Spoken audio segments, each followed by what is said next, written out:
So today I'm showing you a little bit about my graphical style and how I chose to move to it.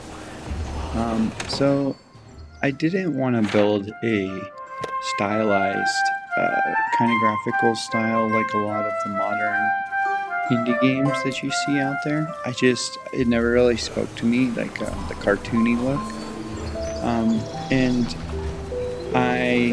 ideally, I would like to build something that's a little more realistic, but that's not going to happen because I'm an indie developer.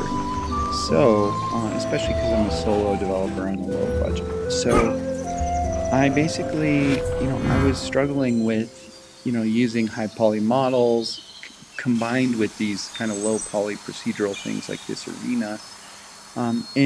So the first thing I did to figure out what I was going to do was, try to go a little higher res, which I did, and it just, it was a little too much. So I first started with a global filter, so just a global PSX dithering filter, and then I basically adjusted the parameters until I found like a vibe I wanted, and I ended up with this. So I call this like the PS2 filter. So it's not PSX really, it's somewhere between PSX and PS2. And from there, I just, kind of compressed all of my textures and retopologized my assets to be a little lower poly.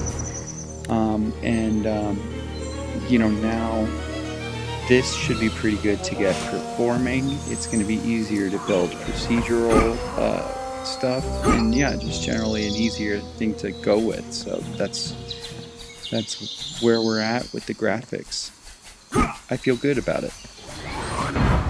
If I had to describe it, I'd say I'm going for an Everquest feel.